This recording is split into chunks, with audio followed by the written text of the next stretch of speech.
ప్రజలు వ్యతిరేకిస్తున్న కొయ్యలగూడెం మండలం బోడిగూడెం బర్కిత్ నగర్లో నావిక 5వ డిపో నిర్మాణం బలవంతపు భూసేకరణను వెంటనే నిలిపివేయాలని సిపిఎం ఏలూరు జిల్లా కమిటీ తరఫున ఆ పార్టీ జిల్లా కార్యదర్శి ఏ రవి డిమాండ్ చేశారు. జీలుగుమిల్లి మండలం వంకావారిగూడెంలో నావిక 5వ డిపో పెట్టాలని ప్రభుత్వం ప్రయత్నించిందని, స్థానిక ప్రజలు సాగించిన పోరాటంతో అక్కడి నుండి కొయ్యలగూడెం మండలం బోడిగూడెం కేంద్రంగా మంగపతి దేవిపేట, బర్కిత్ నగర్, రేగలకుంట, ఓటలగూడెం, త్రినాథపురం పరిధిలో పెట్టాలని చూస్తోందని తెలిపారు. ఏజెన్సీ ప్రాంతంలోని ప్రజలందరూ నావిక ఆయుధ డిపో నిర్మాణాన్ని వ్యతిరేకించడంతో తమ భూమిని ఇచ్చేది లేదని తేల్చి చెబుతున్నా ప్రజాభిప్రాయానికి వ్యతిరేకంగా ఆయుధ డిపో నిర్మాణానికి ప్రభుత్వం కొనుక్కోవడం నిరంకుశానికి నిదర్శనమని అన్నారు. ఆయుధ డిపోకు వ్యతిరేకంగా ప్రజలు చేస్తున్న పోరాటానికి సిపిఎం పార్టీ సంపూర్ణ మద్దతును తెలపడంతో వారికి అన్ని విధాల అండగా ఉంటామని ఆయన స్పష్టం చేశారు. ఏ రవి, సిపిఎం ఏలూరు జిల్లా కార్యదర్శిని.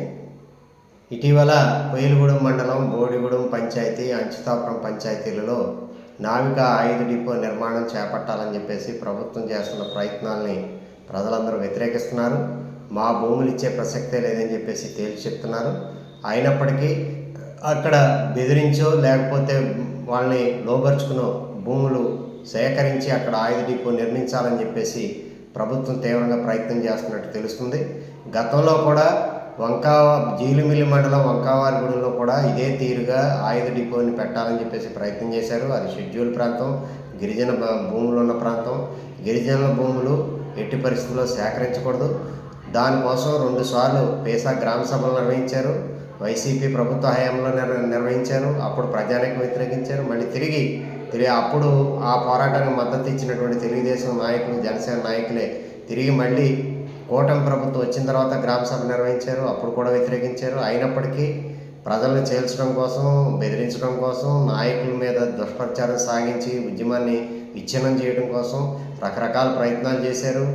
ఆఖరికి 20 మంది మీద నాన్ బెయిలబుల్ కేసులు పెట్టారు. పోలీసులతోటి బెదిరింపులు చేశారు.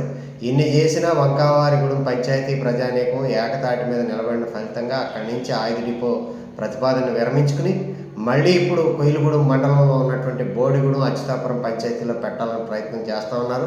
ఇది ప్రత్యేకించి ఎమ్మెల్యే అలాగే ఏలూరు ఎంపీ యొక్క వాళ్ళ స్వార్థ ప్రయోజనాల కోసం ఈ ఆయుధ డిపో నిర్మించాలని చూస్తున్నారు తప్ప అక్కడ వాళ్ళు చెప్తున్నట్టుగా ప్రజలకు ఉపాధి లేకపోతే స్థానిక ప్రాంత అభివృద్ధి అనేది మాత్రం కానే కాదు. అది ఒట్టి మాటలు మాత్రమే. కోట్ల రూపాయల కాంట్రాక్టుల్ని నిలబెట్టుకోవడం కోసం, వాటిల్లో లబ్ధి పొందడం కోసం మాత్రమే ప్రజలకి ఉపాధి అలాగే స్థానిక అభివృద్ధి అనేటువంటి అంశాన్ని ఎరగా వేసి అక్కడ ఆయుధ డిపో నిర్మించాలనే ప్రయత్నాలు వంకావారిగూడెంలో చేస్తే తిప్పికొట్టారు. ఇప్పుడు మళ్ళీ కొయ్యలగూడెం మండలంలో బోడిగూడెం, అచ్యుతాపురం పంచాయతీలో కూడా అట్లాంటి ప్రయత్నం చేస్తున్నారు. అక్కడ ప్రజానీకం కూడా మాకున్న జీవనోపాధి ఈ భూములు మేము కోల్పోయి ఏ రకంగా బతుకుతాం, ఎక్కడికి వెళ్ళి బతుకుతాం, కాబట్టి మా భూములు ఇచ్చే ప్రసక్తే లేదని చెప్పేసి బోడిగూడెం కానీ, బర్కిత్పుర కానీ, అట్లాగే ఆ ప్రాంతంలో ఉన్నటువంటి ఓట్లగూడెం, మంగపతి దేవిపేట, రేగులకుంట, త్రినాథపురం గ్రామ ప్రజానీకం ముక్త కంఠంతో చెప్తున్నారు. అయినప్పటికీ వాళ్ళ తప్పుడు పద్ధతుల్లో ఆ ప్రయత్నాలు సాగిస్తూనే ఉన్నారు. ఈ రోజుకి కూడా ఎమ్మెల్యే కానీ, ఎంపీ కానీ దాని మీద ఒక స్పష్టమైన ప్రకటన చేయలేదు. ఎకనైనా స్పందించి దాని మీద ఒక స్పష్టమైన ప్రకటన చేయాలి. నావికా శాఖ అధికారులు కూడా వంకావారిగూడెంలో ఆయుధ డిపో పెట్టేటప్పుడు చెప్పారు, ఎట్టి పరిస్థితుల్లో బలవంతపు భూసేకరణ వద్దు, స్వచ్ఛందంగా ఇస్తేనే తీసుకోవాలి, అలాంటి చోట్ల నావిక ఆయుధ డిపోని నిర్మిస్తామని చెప్పేసి నావిక ఆయుధ శాఖ వాళ్ళు తెలియజేసినప్పుడు కూడా ఈ రోజుకి కూడా అదే పద్ధతిలో మూర్ఖంగా ఈ ప్రభుత్వం ప్రయత్నం చేయటం, దాన్ని ప్రత్యేకించి ఎంపీ, ఎమ్మెల్యేలు ఈ రకంగా ప్రయత్నం చేయడానికి మేము తీవ్రంగా ఖండిస్తున్నాం, వ్యతిరేకిస్తున్నాం. అక్కడ ప్రజల యొక్క అభిష్టానికి వ్యతిరేకంగా మీరు ఇక్కడ ఆయుధ డిపోని పెట్టాలనుకుంటే అక్కడ ప్రజానీకం చేస్తున్నటువంటి ఉద్యమానికి, వంకావారిగూడెంలో సాగినటువంటి ఉద్యమం పద్ధతిలోనే ఇక్కడ కూడా సిపిఎం పార్టీ వాళ్ళకి సంపూర్ణంగా మద్దతు ఇస్తుంది. వాళ్ళతో పాటు ఉద్యమంలో చేయి కలుపుతుంది. వాళ్ళతోటి పదం నడుస్తుంది.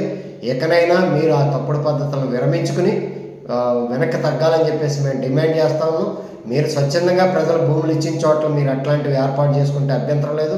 అలాగే ఇంతకుముందు కూడా మేము చెప్పాము, అటవీ ప్రాంత భూములు ఈ పరిసర ప్రాంతాల్లో వేలాది ఎకరాలు ఉన్నాయి, మీరు పెట్టుకోవాలంటే అక్కడ పెట్టుకోవచ్చు. కానీ పట్టా భూములు లేదా ఎస్ఐటి భూముల్లోనూ ఈ రకంగా వాళ్ళకి పెట్టి వాళ్ళ జీవనోపాధిని, రైతుల జీవనోపాధిని దెబ్బతీయటం, దాని మీద ఆధారపడే వ్యవసాయ కార్మికుల జీవనోపాధిని దెబ్బతీయటం, చేతిదారులు దెబ్బతీయటం, ఈ 7 గ్రామాలను అక్కడ లేకుండా చేయటం అనేటువంటి ఆలోచనను విరమించుకోవాలని చెప్పేసి మేము డిమాండ్ చేస్తా ఉన్నాం.